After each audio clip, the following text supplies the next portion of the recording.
everyone. Thanks for joining us. I'm Kelly Caseman, Executive Director of Think Kids, and today we have 5 panelists joining us for the release of a new report titled From the Ground Up, Addressing the Unmet Needs of Children Affected by the Drug Crisis. Information in this report is the culmination of a year's worth of community engagement work in 6 counties, Boone, Clay, Fayette, Kanawha, Lincoln, and Putnam counties. Before we go into more detail about the project, the work, and the report, I'd like to give our panelists a little time to introduce themselves and share a little about the work they personally do around kids in the drug crisis. So we'll go in alphabetical order and start with Dr. Susan Bissett. Good morning. My name is Dr. Susan Bissett, and I'm the president of the West Virginia Drug Intervention Institute. We're located in downtown Charleston, but our focus is across the state. And our main mission is to reduce overdose deaths throughout the state. We do a lot of work around educating about medication safety across the lifespan, starting with pre-K and going all the way through adulthood. So we're super excited to be participating this morning and really be talking about the drug crisis and how it affects West Virginia's children. Wonderful. Thank you, Susan. Up next is Andrea Dar. Hi, thanks for having me today, Kelly. My name is Andrea Dar. I'm the director of the West Virginia Center for Children's Justice at the West Virginia State Police.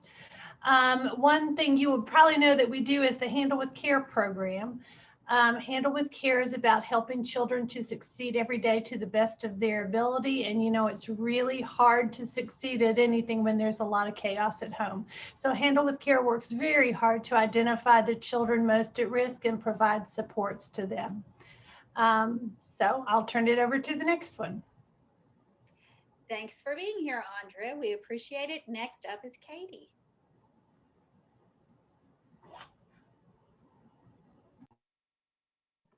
That was a rookie move.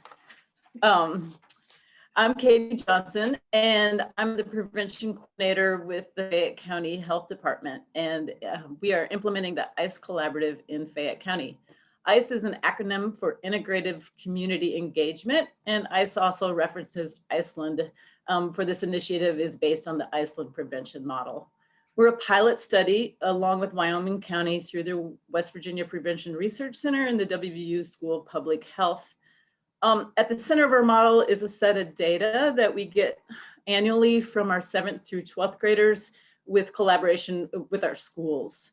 The data not only tells us about about drug use that our kids are doing or what drugs our kids and families are doing, but it also addresses the risk and protective factors in schools, in their family life, you know, with their peers, and then in their leisure time. Great. Thanks, Katie. Next up is Tess Myers. Hello, and thank you all for having me on board today. My name is Tess Myers, and I'm the Executive Director of Generation Saved. We are located in Boone County, but we raise awareness throughout the state and beyond. Our vision is to rebuild our communities through education and opportunity, majorly through hosting community outreach events. Our purpose is to slow down the national epidemic, targeting specific sectors such as babies born with neonatal abstinence syndrome or substance withdrawal. And our mission is to break epidemic cycles through empowering others while offering holistic healing and recovery for all. Wonderful. Thank you, Tess. And last up, we have Megan. Good morning, everyone. I'm Megan Simpson with the Greater Kanawha Valley Foundation. I am the Health Program Officer. The foundation is a community foundation, and we serve 6 counties in West Virginia, which were all covered in this report. So we're really excited to have this as a resource. And also we do scholarships statewide. So that's a little bit of what we do. We fund in areas of health, education, community economic development, and arts and basic needs. Great. Thank you, Megan. And I want to thank all of you for joining us today. You bring different vantage points and expertise to the conversation and have contributed to this project with the great work you do in your communities. For those of you watching on Facebook, you're welcome to add questions and comments below this video. Our intern, Maddie Lavoie, who is wonderful, is watching the Facebook page, and we'll turn to her a couple of times during the hour to see if you have any comments or questions you'd like to share with our panel. So let's move on and talk about the project we named Addressing the Unmet Healthcare Needs of Children Affected by the Drug Crisis. And we launched it in January this year. It was founded by the Greater Kanawha Valley Community Foundation, and our goal was essentially to go into the communities in this 6-county region and talk with community stakeholders about what's going on. Open, candid dialogues, surveys, listening sessions, interviews, emails, etc., in an effort to build a ground-up response to the unmet needs of this demographic of kids. What I'd say we wound up with is a really basic picture about what's going on the community level, what folks working and living these experiences believe need to happen to help, really help the kids and families in these communities. So let's start by looking at some of the prevailing themes we heard from respondents. At one point, we heard frequently, and perhaps unsurprisingly to panelists and maybe those watching too, is that people aren't aware or acknowledge the problem, meaning they know there's a drug crisis, but they're completely unaware of how this crisis is affecting a whole demographic of kids. So we'll start with Andrea and Susan. You both work at the state level and within many counties and communities. Has it been your experience that communities and systems sometimes look the other way and do not acknowledge the experiences this demographic of children and adolescents have had? Andrea, we'll start with you.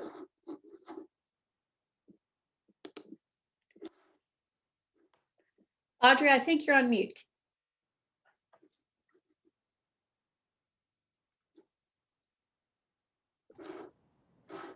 Can you hear me now? Yes. Another rookie move. Sorry about that. That's a very complicated question. But one thing I would like to start by saying is everyone sees this crisis from their lens and their perspective. From what I've seen being out there in the field. For instance, if I talk about the drug crisis to law enforcement, they're going to think of drugs and arrests and theft and overcrowding of jails. If I talk about this to EMS, they're going to think of overdoses, Narcan. If I talk about this to public health, they're going to think about increase in hepatitis B and C and HIV. If I talk about the drug crisis to CPS, they're going to say, you know, removal of kids if they're not safe and we don't have any beds to put these kids in. But most people don't get the big picture of what's going on, and they're not recognizing that this whole drug crisis is going into the schools and disrupting the classrooms. You know, the kids are so traumatized from what they've experienced. They're in the classroom, they don't have their homework, they're probably very disoriented, tired, hungry, whatever. The teachers don't know what's going on. So, you know, people just don't realize that it's hitting the classroom and sort of blowing up the classroom. And you might think it's not my kid, but your kid's sitting next to a kid that is traumatized, and the teacher's spending all their time redirecting this behavior. So that's one thing I think that I'm seeing out there. So a lot of people, they don't recognize the symptoms. I don't see as much as they're turning the other way, is they're not aware of what they're seeing in front of them. They're not aware of what to do about it, and don't know where to find the resources to help those children and families. And I've been to all the 55 counties. We're a statewide program. We travel, we listen to a lot of people. But just from my own perspective, which is victim assistance, that's what I'm seeing. Susan, what are you seeing? Yeah, I would echo that. I think that was a really great summary. I think if you talk to any educator, educators are certainly not in denial because they are dealing with it in the classroom every single day. I think more than being in denial, schools are under-resourced. When you look at the number of healthcare professionals available in the school system who are able to deal with trauma, when you look at the number of counselors, we've held listening sessions with educators around this issue. And a lot of times what educators say is, you know, we went to school to be teachers. We didn't go to school to be counselors. And yet that's where we're spending most of our time. And so I don't really think that it's denial per se. I will say that those of us who maybe are a little more well off tend to be in denial because we don't see it every day, right? If I don't see it every day, if I'm not involved with it every day, then it's really easy to just kind of turn a blind eye to it. The other thing that I will say is I think that COVID complicates a lot of this in terms of the access that young kids have to substances in the home, and probably they are actually seeing substances used more in the home because we have more youth at home due to COVID. And so that complicates things as well. So in that way, those children, if they're not in school, if they're doing virtual or e-learning, they've lost that person that they've been able to connect with in terms of the educator and the school staff. And so that's very concerning as well. I do think overall as a society, we tend to put the needs of the children last. And that's unfortunate. And so I think it's less of a denial issue and more of a being under-resourced issue. But that's completely my perspective from the work that I've done. Well, great, both great answers. And it's a good segue to the next question, which is open to any of you who would like to respond. Paraphrasing a prosecutor quoted in a Marion County newspaper, he said that unless you work within these affected government systems, like the court system, like the school system, you don't know about these kids. You don't understand their world. Do you agree? And if so, what is it about their world you'd like the unknowing public to understand?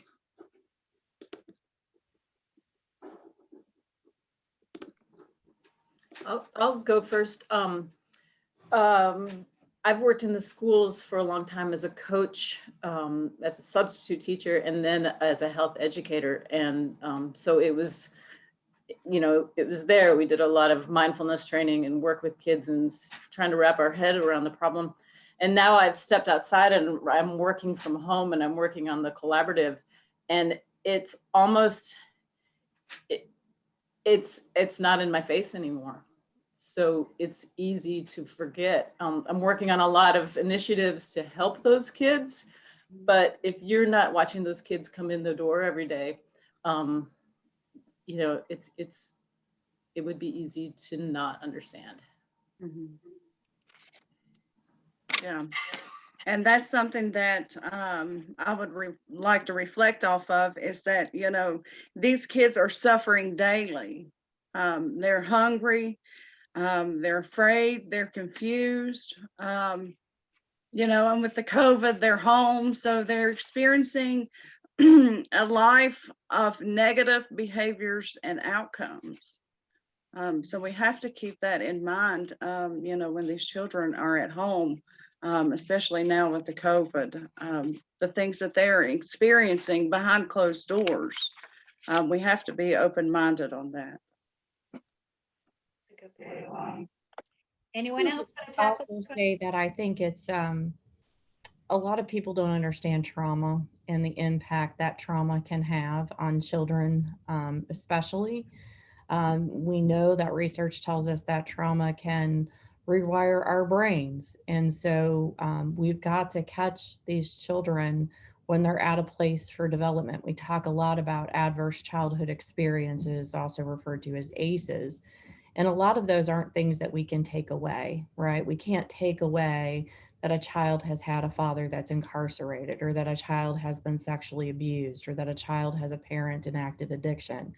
So we need to start thinking about what are the counter experiences, what experiences can counter that trauma. And, I love the slide that you put up, Kelly, because I think it really talks about, we're talking about basic needs, right? So when you think about Maslow's hierarchy, kids need to feel safe. Kids need to be fed. Kids need to feel belonged. And so like they belong. So how do we do that? Not only within the educational system, but outside of the educational system.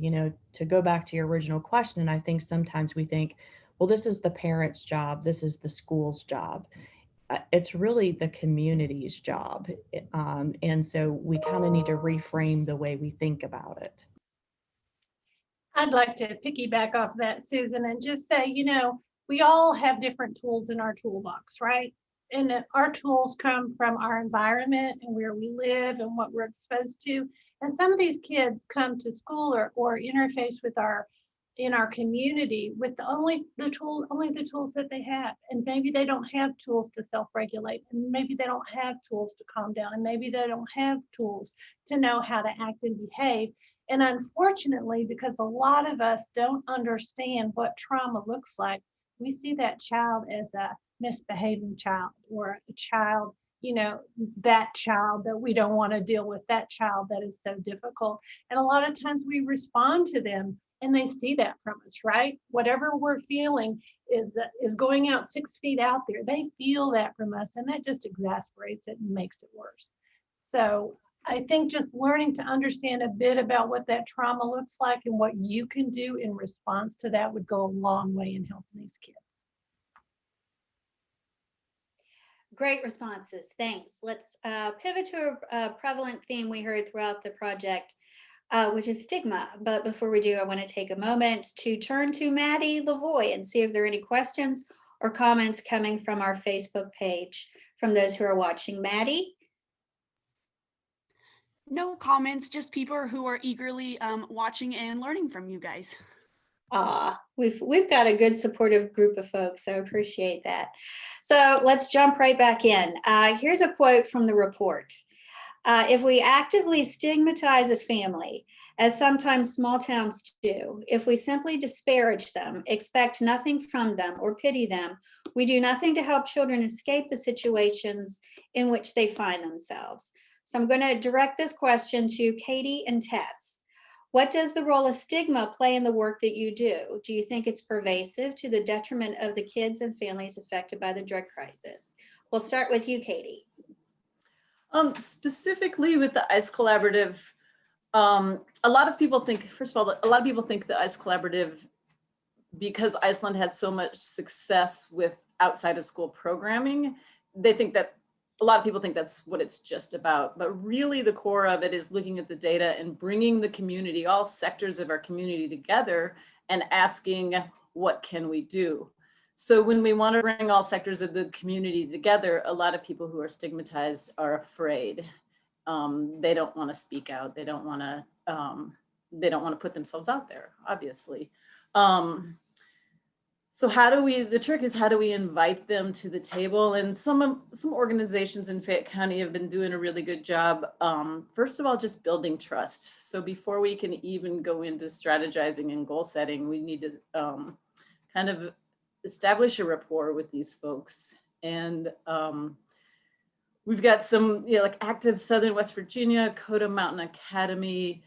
These folks are using the arts, they're using nature. Our coalition in the Adventure Fayette County, we're using shared experiences to bring these folks in and play and do things together. And that kind of helps them remove their armor and hopefully reduce the stigma, and so that they can share what they need to share. Great, thanks. Yeah, so I'll kind of piggyback off of that, Katie. What I've seen is, the stigma is mostly within our organizations. Like you said, we have the trust issues and things. So we need to be able to collaborate more together. A lot of times I see, you have the faith-based programs, against the MAP programs, and competing organizations offering the same service. We have to work together. We are all in this fight together, so we must be collaborative. That is a wonderful point that I hope we can discuss a little bit later, Tess. I'm going to open this question to everyone who'd like to respond. Stigma can manifest itself in many ways. What are some of the ways you all see in your work where stigma can thwart the efforts of what you do? Say, for example, a lack of parent engagement. I'll just say that I think that we have an enormous issue with stigma in West Virginia surrounding the drug crisis.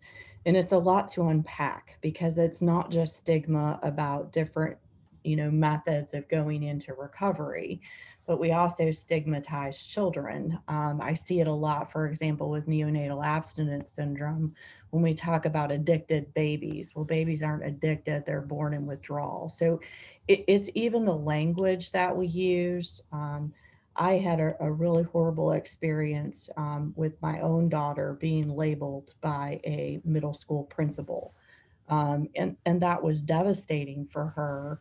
And so unfortunately, we tend to label kids or use language that is stigmatizing, and that is very dangerous. And so we need to help not just parents and educators, but the entire community understand that words do matter, and they matter a lot when you're talking to children.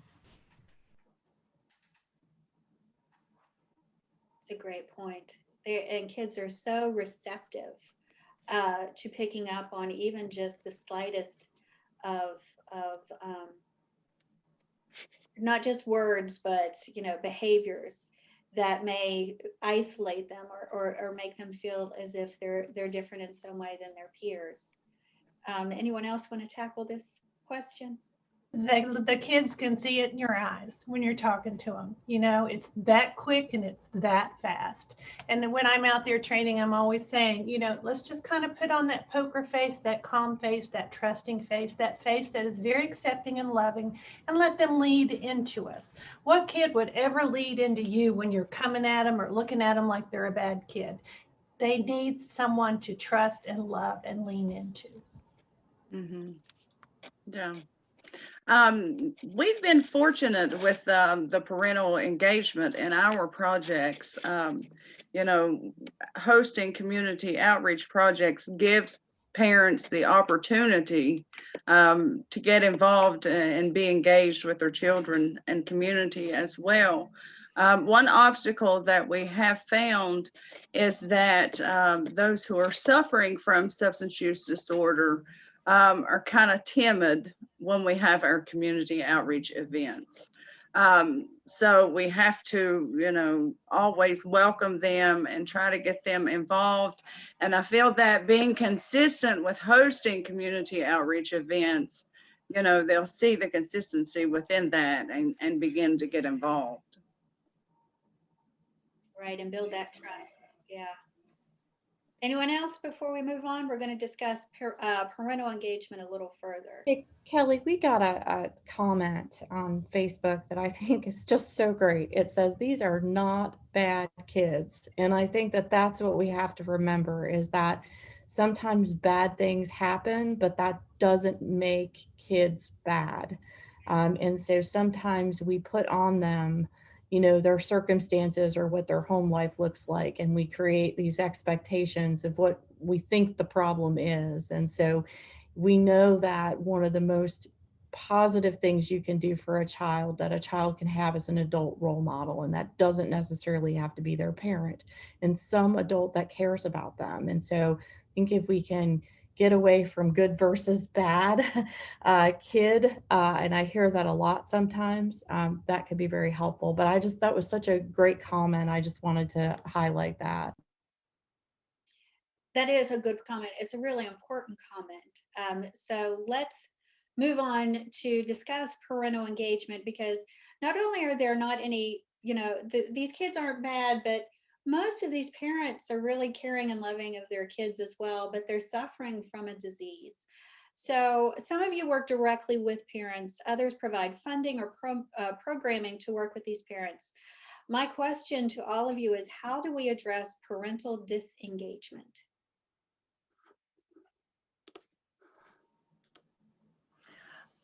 I kind of brought it up before. I think play is really important in a community, and that and food. Come on, let's have some fun and establish trust. Mm-hmm. Yeah, Kelly, we funded a few programs where we see where the schools start early on, even before the children have even started at that school, hosting events and workshops for these parents or caregivers, and providing food and providing childcare to have that, so families can become comfortable with the school system before they're really in it. And because a lot of parents have bad experiences in the school, and they need to build that trust early on so they're comfortable. Mhm. Yeah, so that's the key, Megan, is to offer engagement opportunities.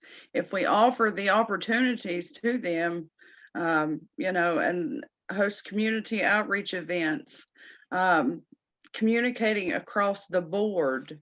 We need to be able to communicate within our organizations and our communities. Such as Big Brother, Big Sister programs, that can be developed so that these kids have someone that they can reach out to while they're not in school during the summertime and things. We have the Bikers Against Child Abuse that reach out to the children, from domestic violence issues. So implementing more programs like that is much needed. And I think we're doing a good job at doing that, at building these new programs. So just offering opportunity, that's a big thing. And we have many organizations, schools, church, faith-based, that can offer these opportunities within the community. Kelly, I also think identifying resources in the communities that those children and families might need, just identifying that need and saying, hey, did you know that there's this place here that can help you with this specific thing? That's going to build trust, because they will see that you care about them, you care about their kids, and you want to help them in any way you can. So I think the more you build those little bridges with all those resources that you could give them, the better off you are. That's a great point, and that's something that came up in a number of the listening sessions we had, that said, we don't know where the resources are in our community because we're not having kind of that cross silo conversation. We'll talk about that in a minute, but let me ask this next question. In the report, a recommendation is made to hold a statewide conference to discuss the challenges to parental engagement, and that's in healthcare, school systems, and community support programming. How do we ensure that children can still engage with their communities if their parents are disengaged or not supportive? How can we address community stigma that may discourage participation? And what are your thoughts on a conference like this? That is a huge, big question. The first thing that I will say is I think sometimes what we tend to do when we do this work is we like to hold conferences and things of that nature in which all of us attend. And so we're talking to the same people. And so I think if we are to proceed with a conference like that, we need to very intentionally include parents in that conversation. I think a lot of times parents just want to be listened to and heard. And I can tell you that as a parent with children who have been in both private and public schools, there are times where I have not really felt heard as a parent. And I'm one of those parents that is probably more engaged, probably at times, than what my children would have liked me to be. But navigating some of those internal systems is really difficult. For example, Schoology and just broadband issues. Those are very frustrating things to try to navigate as a parent, especially in the world that we're living in now, where a lot of that is happening online. And so I think parents need to feel heard, and finding ways that we can engage with parents and let them speak and really listen to what their needs are. So I think a conference is a wonderful idea, but it can't be just all of us who are doing this programming. We need to include the parents as well. That's a really good point. I feel like sometimes for the past couple of years, we've done a lot of talking to each other and not to the people, who are kind of disengaged and not within the kind of this community of ours. I don't, how do we get more seats to an equitable table? Kelly, I heard about elementary school, I think in Cross Lanes, I'm not sure, fabulous principal, and she started a project like once a month on a Tuesday evening. She would have it would be resource night, but it's not your typical resources. It's where is the recovery in my community? Where is the food bank in my community? If I needed a counselor, where can I reach out? Where is the AA meeting? Where's the NA meeting? Whatever.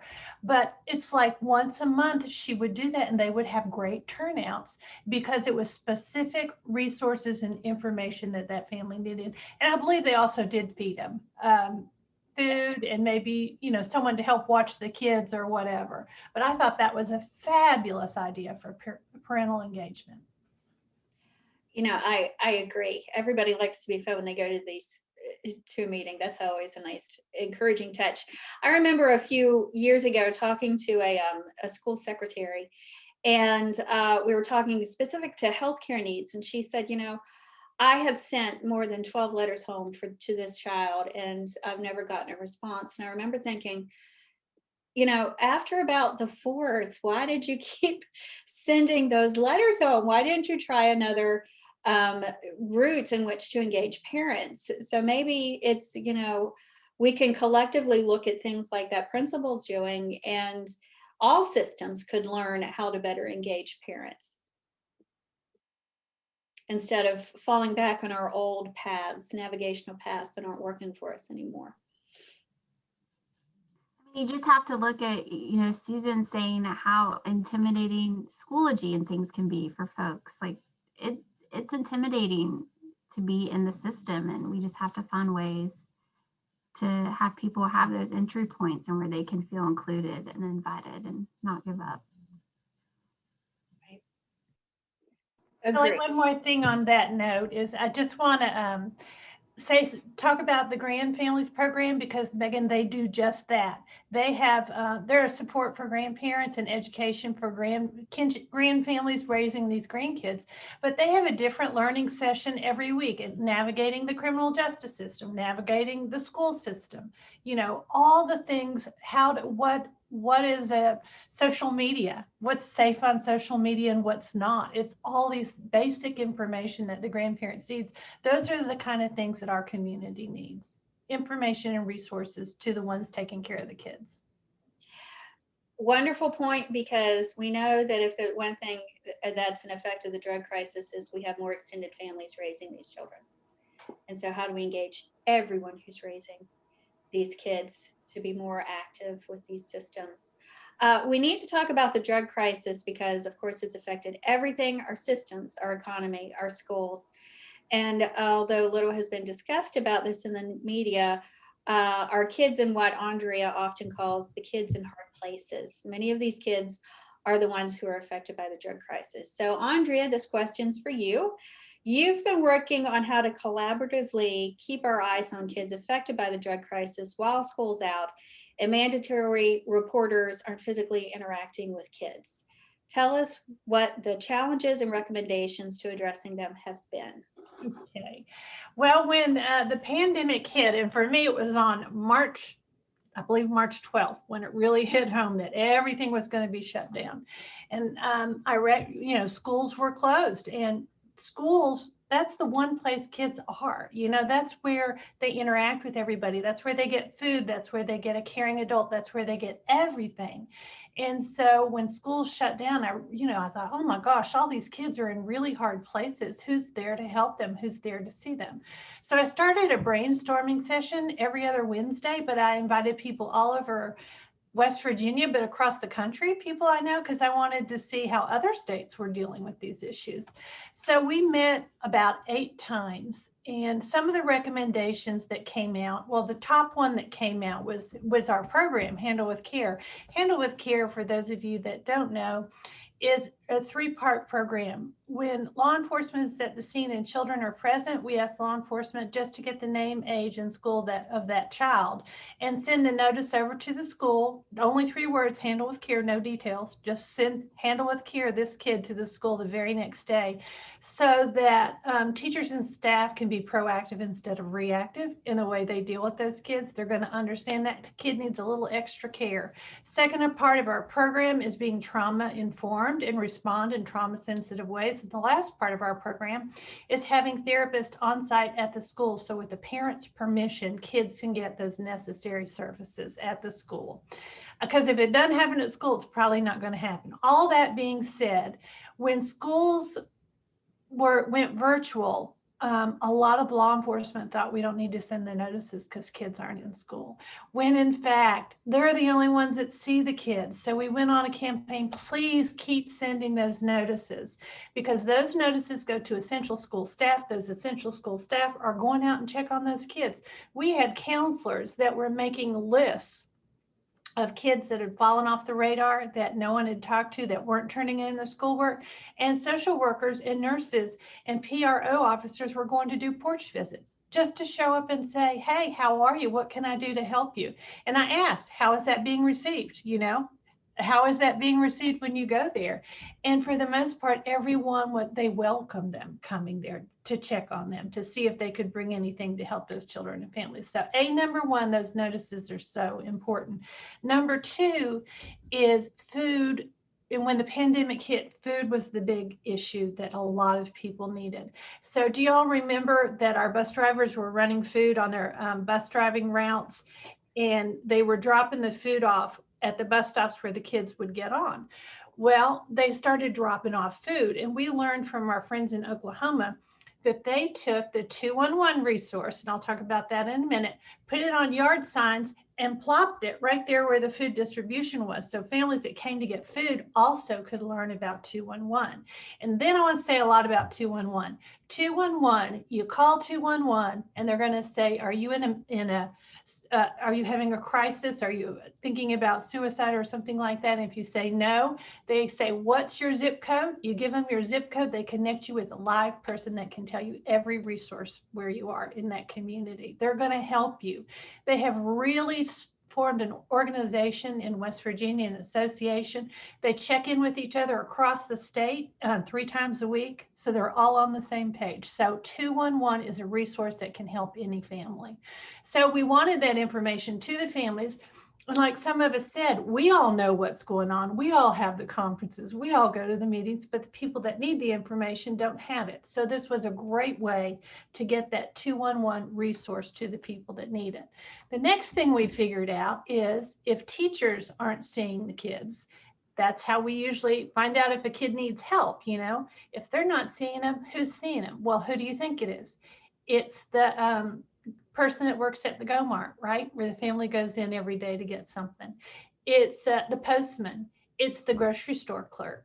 It's who else, Kelly? Who else was on our list? It's the people that were where the kids were interacting, and those people don't know a lot about those kids, and those people don't usually know, you know, child maltreatment's not on their radar. Child neglect is not on their radar. They don't recognize that kid doesn't have a coat on. He's not warm enough. He probably looks like he's hungry. He probably looks like he's scared. So we created a flyer for the new face of the person that can help that kid. And it's just very simple signs about what, you know, abuse or neglect might look like. And if you suspected it and you thought that child needed some help and someone needed to go check on him, here's what you do. Here's who you call, and this is the information they wanted. So we got that on our website, and we started pumping it out to all the convenience stores and places around the state. But it's all of our job. It's all of our job. You know, CPS, they work so hard. Those workers work so hard. They have got such a hard job, and they are working at capacity. You know, they're doing the very best they can. This problem is bigger than just CPS. This problem is bigger than just the schools. This problem is bigger than law enforcement. This problem is all of our problems, and we all have a part to do in this. The last thing we learned was that not only are children all on these digital devices, but who else is? The predators, right? And that needs to be on everyone's radar to really watch what's going on with your kids' digital devices to make sure they're safe. So those are just some of the things we learned, Kelly. Awesome. Thank you so much for all of that, Andrea. In that same vein, let me open this up to everyone. What are your thoughts on what COVID-19 means to any policy reform efforts we undertake in addressing the needs of this demographic of kids? I'm going to jump in, Kelly, and it's going to be really hard for me because I'm coming at this not as, You know, Susan, who's the president of the West Virginia Drug Intervention Institute, I'm a parent. And so I can speak to what I've seen. And again, I really like to be positive here, but I'm really struggling as a parent of a new ninth grader. And I'll just give you an example. We worked for 3 weeks to download a textbook from Schoology on an app that the teacher had assigned. We worked with the teacher. The teacher was wonderful. We worked with the tech person at the school. Tech person was wonderful. We finally had to make an appointment to go in to download the textbook and discovered that the textbook could only be downloaded if the student was accessing it via Kanawha County Schools internet. Well, that doesn't do a whole lot of good for a student that doesn't have transportation who's 15 miles up a holler. Fortunately, we were not in that situation, but it made me think about it. And I think we are severely under-resourced, and we are going to continue doing online learning in some way, shape, or form in the spring. We're very fortunate that we do have a vaccine on the horizon, but the chances of everybody being vaccinated before March or April are not high due to manufacturing numbers. So I think we've got broadband issues. We've got transportation issues. How are we supposed to connect and engage with parents and children during COVID if we don't have the access that is needed for them to connect with us? It's wonderful to think about a post-COVID world where we can do these activities and events at schools, et cetera, but those are all on hold right now. So how do we continue to make sure that parents and students feel connected? How do we deal with transportation issues when we're dropping off food and a parent might not be able to get to the transportation site to pick up the food for their kid? We got to do better. We're severely under-resourced as a state, and we need to really look at where our priorities are, and our priorities ought to be with our children. And I guess in a big way, I'm hoping that as we move into the legislative session in February, that our legislators will really be thinking about these issues moving forward. But I also hope that organizations will think about it in terms of how they allocate their own resources.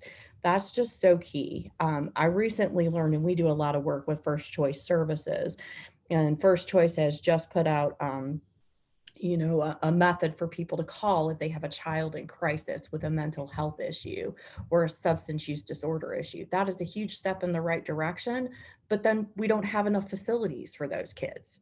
If you are a parent of a child that is having a mental health issue and you are resourced to be able to get them help, it still takes months to get that help. I can't imagine what it's like for a parent out there who is not resourced to do that. So we just have a lot of issues that we have to be thinking about to provide more resources for children and families. It's time to start making them a priority. And I feel like this report really underscores that and makes it very clear that we have to start talking about this from a children's health perspective. I'll shut up now. That's my soapbox. That was fantastic. Thank you. Thank you. Anyone else want to tackle that question?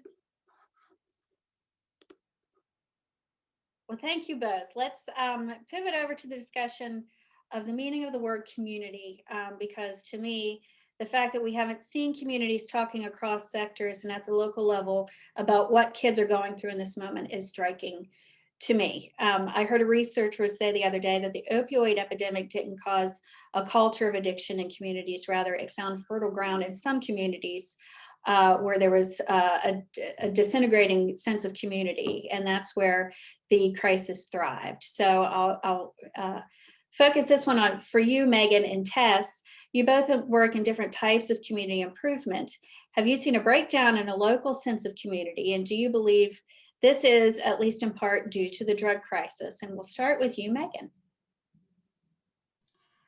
Well, I know I come at this from a different angle, and the job I have, I'm so blessed that daily I hear from West Virginians who are doing new things to fight these issues and to work as communities. And I'm constantly hearing of amazing projects like the Grand Families Project that Andrea spoke of, and just all this wonderful work. So I have a lot of hope, and I get to hear about this all the time. What I do hear from these groups is, there's a lack of volunteers. I think almost every project I hear about, they need more volunteers. And then I hear about, just the lack of opportunity for our youth. We're desperate for things to do. And I hear that common message, and I know that report, you saw that in that message of things for folks to do. And so that's an area where I see a lack of community for those kids, really the middle school and high school age kids. There's just this big gap. And I think there's a lot of people that want to help, but they just don't know how to help. So that's a great point. Tess? Yeah, so many people turn the blind eye to this issue, and they want to stay out of the troubles. If they see something going on in their community, they just want to mind their own business. They don't want to get involved in it. And then again, some people are frightened by others' behaviors. These people who are suffering from substance withdrawal, they have bad behavior. So therefore the children are picking up on those bad behaviors. So I see a lot of times in the community that people just want to stray away from it. So that's why, once again, we will bring up the issue of opportunity. We have to host outreach events and give people the opportunity to see a different way, and offer as much resources as we can to them. Great. Thank you, Tess. Thank you both. I'll move on to the last question before we move on to recommendations. We hear often that there's a lack of coordination between systems. And by systems, I mean the school system, healthcare, child welfare, foster care, and then our community support systems. As we stated in the report, the complaints that our systems are siloed are expressed often, yet what are we doing as a state to bridge these systems? Has anyone taken a first step? Some respondents wondered whose responsibility it is to coordinate the gears that turn between systems to synchronize these services. So this question's open for all. For the past 5 years of working on addressing the needs of kids affected by the drug crisis, I've heard from those outside and inside these systems that we need to break down silos. We say that often, right? Break down those silos. It was a prevailing theme for those who we talked to for the report. In your own experience here in West Virginia, are we working to break down those silos? Is there a coordinated response? Mm-hmm. Yeah, so I will lead that because this is encouraging and inspiring. I think about the largest gear to this epidemic and all of our crisis areas. The largest gear for me would be to slow down the epidemic. And as far as people responding and doing things, I've noticed that WVU and Perinatal Partnership are working on data systems for babies born with neonatal abstinence syndrome, which is Project Watch. And this project, watches these babies from when they are born, and they make sure that the resources are all connected with the pediatricians' birth to 3 programs and so on. So I believe that yes, we are making a change with every conference, with every outreach project that we have, with every new program that we are building. We can improve on coordinating some responses, but yes, I believe that we have people across the board that are addressing these issues. Great. Thank you, I agree, and I think that our schools are really opening up. Our schools that's just the natural hub for our whole communities, and our school has been they're reaching out and accepting cooperation from organizations. One example is school-based health. That's been around for a little while in West Virginia, but that's super positive. Also, we're the teen court. I think there's several teen courts across the state of West Virginia. And I see, especially in Fayette County, that's just where my awareness is, that some silos definitely have been broken down. It's looking positive. Great. Katie, y'all are doing wonderful things in Fayette County. You really are. Y'all are on the ball down there. And all across the state, everybody, I think the silos are coming down. I'm so proud of Handle with Care because it really does connect law enforcement and schools and mental health. That's the whole goal for all those three to be working together. And it has so many hidden benefits to it. But one, my coordinator in Morgan County up in near the Eastern Panhandle told me, because we do Handle with Care, we have started conversations that would have never have happened before Handle with Care. Because everyone has a part to play. We all have a part to play in keeping kids' health and safety. And if you can figure out a way that honors each other's policies and procedures and confidentiality and all the rest of it, people will work together, but it can be confusing. You just got to sit down at the table and figure out how you can help kids by helping each other, making each other's jobs easier. Thank you. Any more on systems? Okay. We're moving on. We've got 8 minutes left. So to all of you, let's go alphabetically. So that's Susan, Andrea, Katie, Tess, and Megan. You've all read this list of recommendations that is in the report we've compiled from our community work from folks in all 6 counties who offered next steps in addressing the needs of kids and families in their communities affected by the drug crisis. So of those recommendations, what 2 recommendations meant the most to you and briefly why? And we will start with you, Susan. No pressure. I have my roots are in higher education. So I spent 25 years of my life in higher education and student affairs or in teaching. And, you know, when you do programming, sometimes you do programming or you have programs because they're legislatively required, right? They're mandated. Sometimes you have programs just because they're the right thing to do. But one of the things that really resonated to me in the recommendations for the report is requiring outcomes for state funded programs. I'm not saying that that's not happening at some level now, but I think we need to be a little bit more aggressive. And I see this not only with state funded programs for children, but even programs that address the opioid epidemic in general. I mean, at some point, no outcomes, no funding. You know, it's a performance-based funding model. And I think we really need to look at that. I also think we need to give things time too, right? Because you can't say we're going to move to outcomes-based funding and you have to meet all the outcomes in year 1, 2, or 3. Sometimes that's very unrealistic. So we need to be realistic about that. But I really think that that is a recommendation that we need to take a closer look at and that the state needs to take a closer look at. And and again, there may be programs out there that are working very, very well, but we need to collect the data and have the outcomes to prove it. And there are some programs that are doing that very well. Handle with Care is one of them. So we do have programs that are doing that, but I don't feel like that's necessarily across the board. The other recommendation that I really would like to see is the West Virginia Office of Children. I think right now, if we want to have better coordination across agencies, we need to have somebody who is working toward that coordination. And I think right now, a lot of that pressure is on the Department of Education. And when you look at all of the other responsibilities the Department of Education has right now, I don't see that as fair. I think that there needs to be a better coordination between mental health services, between, you know, Department of Education, DHHR, all across agencies. And I also think that that would really speak to the state's commitment to our future, and that is our children. Great. Thank you, Susan.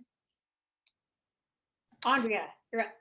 Okay, Susan, I like that a lot. I think, I like that a lot because all those systems affect children.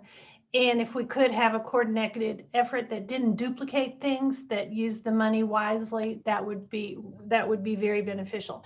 Real quickly, Kelly, the next thing I think we need is kids got to be healthy. Before they can do anything, they have to be healthy. Checkups, dental, nutrition, exercise, they've got to be healthy. So the mental health, expanded school-based health centers, I think, are very important. The next thing is the mental health needs of children. This was an issue before COVID. Now with COVID, these kids are going to need a whole lot of help, a whole lot of mental health services. We need more of those services, and we need them accessible to kids so we don't have to rely on parents to get them there. I wish every school had a therapist that could visit that school at least once a week to see the kids that need it.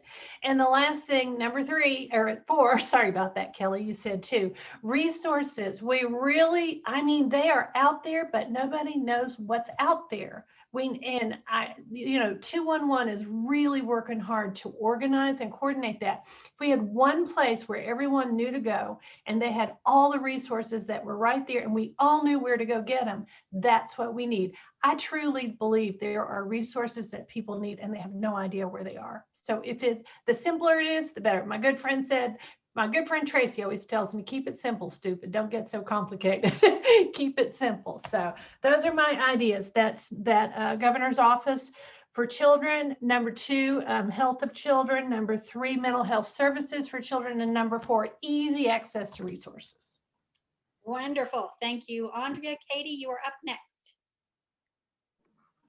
I like what Andrea said about keep it simple, stupid. Of course, I'm going to recommend the ICE collaborative if that's available across the state, because it is a simple model. It's been Iceland, it was a 20-year study, and right now it's a 5-year study with the potential for more. So it's long-term. The people helping us with it know that nothing's going to happen in 1 or 2 years. Long-term is really important, and it's data-driven.